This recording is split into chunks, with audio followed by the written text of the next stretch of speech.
नमस्कार मित्रांनो, इग्नाइट ॲग्रिकॉस या आपल्या युट्यूब चॅनलवर तुम्हा सर्वांचे स्वागत आहे. महाराष्ट्र राज्य बियाणे महामंडळ यांचा एक नवीन जी आर आलेला आहे आणि या जी आर नुसार त्यांनी त्यांचा सुधारित आकृतीबंध हा मंजूर केलेला आहे. आणि याच्यामध्ये आपल्या कृषी उमेदवारांना एक महत्त्वाची बातमी आहे की जे पद आधी नव्हतं कृषी सहाय्यक ते पद ऍड करण्यात आलं आणि त्याच्या खूप साऱ्या जागा पण ऍड करण्यात आलेल्या आहे. तर संपूर्ण मी माहिती तुम्हाला देतो, जाहिरात कधी येऊ शकते वगैरे सर्व काही सांगणार आहे.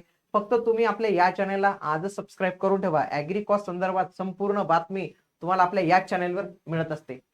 बघा, एमपीएससी ची आपली लक्ष्य बॅच जी आहे तर ते आपण सुरू केलेली मित्रांनो, आणि या लक्ष्य बॅचच्या माध्यमातून आपण ज्या एमपीएससी कंबाईन ग्रुप बी आणि ग्रुप सी ची तयारी जी आहे तर ते करून घेत असतो. बघा, बरेच पद आता एमपीएससी कडे गेलेले आहेत आणि एमपीएससी आता जे आहे तर ते त्याच पद्धतीने जे पद आहेत तर त्यांची लवकरच भरती करणार आहे. तर कंबाईन ग्रुप बी साठीची लक्ष्य बॅच आहे तर ती सुरू करण्यात आलेली आहे. इग्नाइट अकॅडमीचं ऍप्लिकेशन डाउनलोड करून तुम्ही या बॅचला जे आहे तर ते एनरोल करू शकतात. बघा, महाराष्ट्र राज्य बियाणे महामंडळ मर्यादित अकोला अंतर्गत अधिकारी आणि कर्मचारी पदांच्या संवर्गणी आहे सुधारित आकृती बंदास मान्यता देण्याबाबत बघा, कृषी विभागाचा हा जी आर आपल्याला पाहायला मिळतो. 16 जून 2026 रोजीचा जी आर. वाटल्यास मी तो जी आर पूर्णपणे ओपन करतो.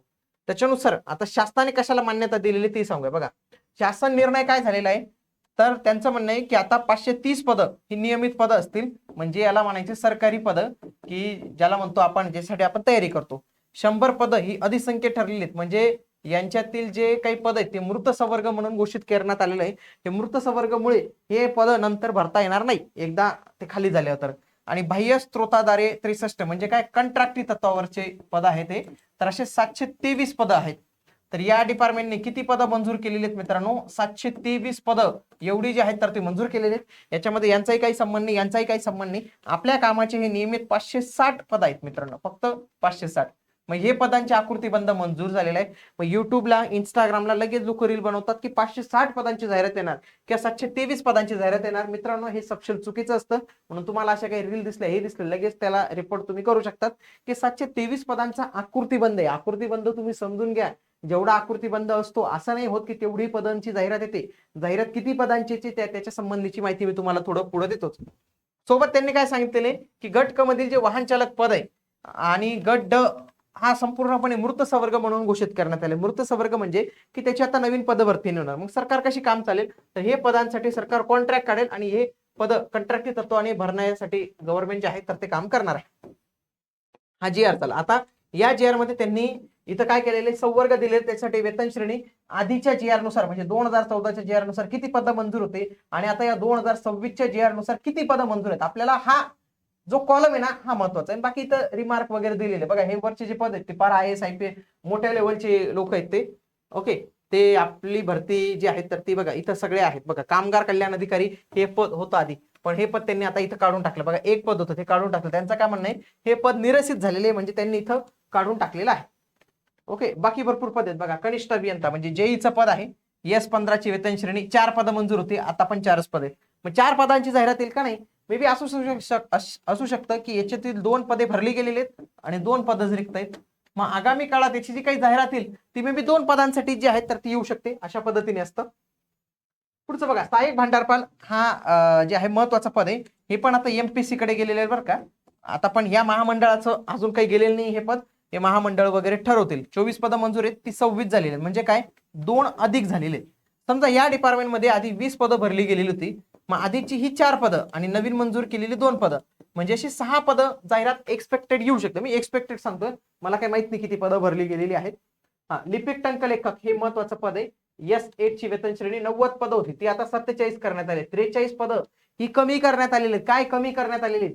प्रयोगशाळा सहाय्यक S8 ची वेतन श्रेणी 7 होते, आता 2च करण्यात आले. 5 पदं कॅन्सल केली.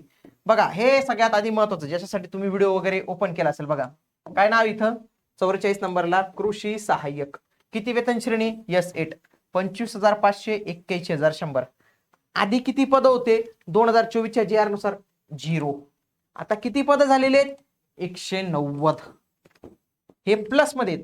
मग आगामी काळात यांची जी काही जाहिरात येईल त्याच्यामध्ये 190 कृषी सेवक असतील, कृषी सहाय्यक असतील, कृषी सेवक नाही सॉरी, कृषी सहाय्यक पद असतील आणि ही नवीन पद आहेत पूर्णपणे, म्हणजे या डिपार्टमेंटला कृषी सहाय्यक असतील, त्यांनी उसने घेतले असतील किंवा दुसऱ्या डिपार्टमेंटनं डेप्युटेशनला घेतले असतील, पण आकृती बंधानुसार आधी नव्हते, आता ते आहेत. मग भविष्यात जी 190 पदांची जी काही जाहिरात येईल तर ती या 190, कारण की हे पूर्णपणे नवीन आहे.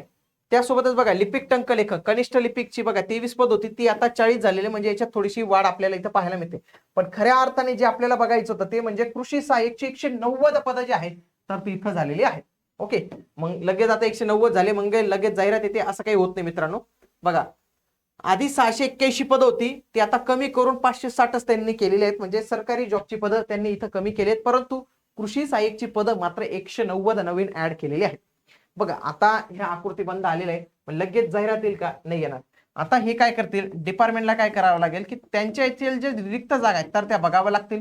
हे महामंडळ आहेत, ऑलरेडी महामंडळांच्या भरती संदर्भातले निर्णय हे राज्य सरकारला घ्यावे लागतात, कारण की महामंडळ तो त्यांचा जो वेतनाचा खर्च आहे, जो राज्य शासन त्यांना निधी देतं त्याच्यातूनच त्यांना भागवायचा असतो. मग रिक्त जागा असतील त्याच्यानंतर पुढची जी प्रोसेस असेल ती म्हणजे बिंदू नामावली, ज्याला आपण म्हणतो रोस्टर.